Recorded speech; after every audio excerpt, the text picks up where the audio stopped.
Have you ever wondered why some people choose absolute peace over power? Why a person would leave a palace, wealth, and luxury behind, just to understand the nature of suffering? More than 2,500 years ago, in ancient India, a young prince named Vardhamana made this exact choice. He walked away from everything not to conquer the world, but to conquer himself. This incredible journey gave birth to Jainism, one of the world's oldest living religions, founded on the principles of non-violence, karma, and the path to ultimate liberation. So today, we're going to explore some profound questions.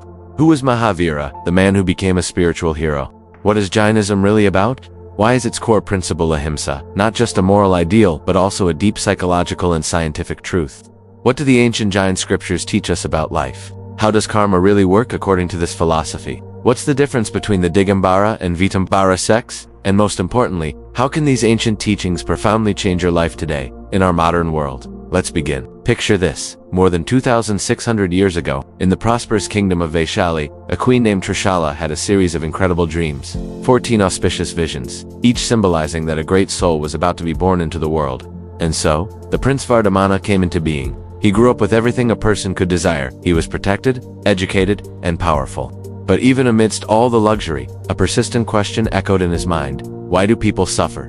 Why is the human mind so often filled with fear, anger, and greed? Is there a way to end this sorrow, not just for a moment, but forever? This inner quest led him to a decision that would alter the course of history.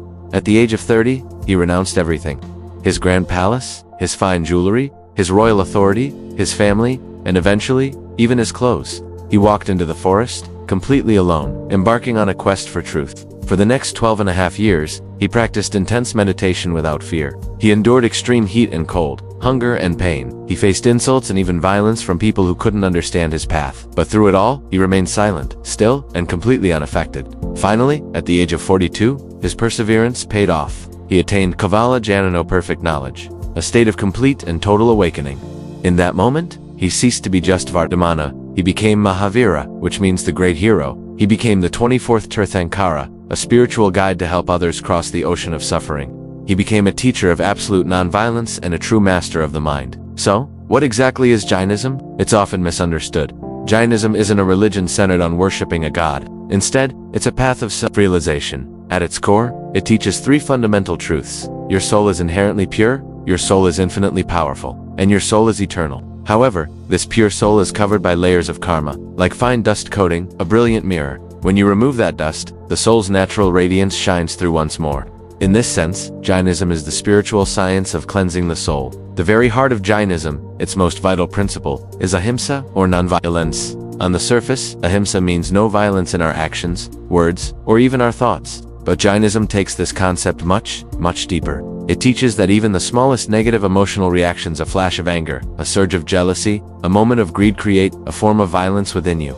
Studies now show that chronic anger can shorten our lifespan. Feelings of hate disrupt the nervous system. Violent thoughts increase stress hormones like cortisol. Guilt can eat away at our memory and cognitive functions. Ahimsa is not a sign of softness or weakness. It is the ultimate expression of inner strength. As Mahavira famously said, non-violence is the highest religion. This brings us to the concept of karma, which Jainism explains in a uniquely spiritual and scientific way. Unlike in some other philosophies, Jainism describes karma as actual, subtle, physical particles. These particles are all around us, and they attach to our soul whenever we act out of negative states like anger, greed, deceit, or ego. Think about it from a modern perspective. Psychology tells us that negative emotions create long-term behavioral patterns. Trauma can literally shape our personality. Our habits become automatic, and our recurring thoughts construct our identity.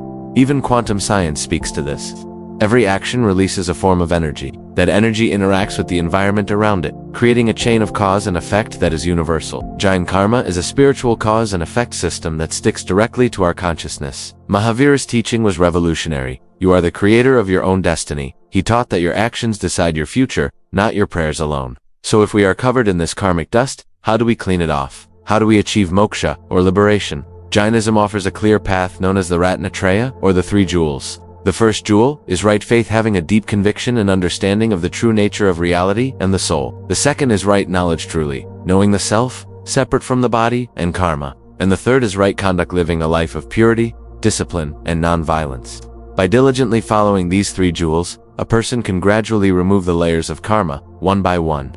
The ultimate goal of this process is moksha, complete freedom from the cycle of birth, suffering, death, and all worldly attachments. The teachings of Mahavira and the principles of Jainism are preserved in their sacred scriptures, primarily the Agamas. These texts contain Mahavira's discourses, detailed rules for monks and nuns, and profound philosophical discussions on morality, logic, and the nature of the universe.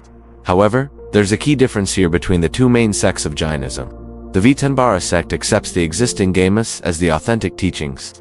The Digambara sect believes that the original texts were lost over time, and so they rely on later, highly respected works written by enlightened masters, like the writings of Acharya Khandakana, including the Samayasara and Pravaka. Despite this difference, both sects share the same ultimate goal: liberation. This brings us to the two major sects themselves, Digambara and Śvētāmbara. The names give a hint to their most visible difference. Digambara means sky-clad, and their monks practice complete renunciation by not wearing any clothes, symbolizing a detachment from all worldly possessions.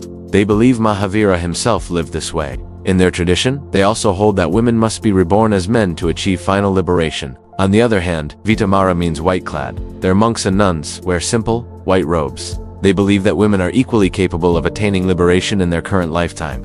They are also the sect that has preserved the ancient Agamas scriptures. But it's crucial to remember that despite these differences, both sects honor Mahavira, both follow the path of Ahimsa, and both strive for the same goal of Moksha. What is truly fascinating is how Jain philosophy aligns with modern psychology. Think about it. Modern psychology teaches that attachment is a primary cause of suffering. It tells us that overthinking creates fear, and unchecked desire leads to constant anxiety. It recognizes that a big ego can destroy our relationships and our peace of mind. Mahavira taught these exact principles over 2,500 years ago. Jainism is, in many ways, an ancient psychological science. Non-attachment leads to emotional stability. Simplicity leads to mental clarity. Practicing compassion strengthens our relationships and social bonds. Meditation is now known to literally rewire the brain for more peace and focus. And discipline strengthens our self-control, giving us mastery over our impulses. In the end, the teachings of Jainism boil down to a few powerful truths. Life is sacred, in every form. Every soul is equal and has the potential for divinity. Karma is a real, tangible force that we create. True peace is the greatest power, and liberation from suffering is not just a dream, but a possible reality. Mahavira showed the world that true victory is not achieved by conquering others, but by conquering your own mind. When you truly understand the essence of Jainism, you understand why peace is always stronger than anger, why truth is more powerful than violence, why self-control is the greatest strength a person can possess, and why inner freedom is the highest and most worthy goal of human life. This is the timeless path of Jain Dharma. Thank you so much for joining me on this journey today. If you found this exploration insightful, please like, subscribe, and share it with someone who might benefit from these ancient teachings. See you in the next video.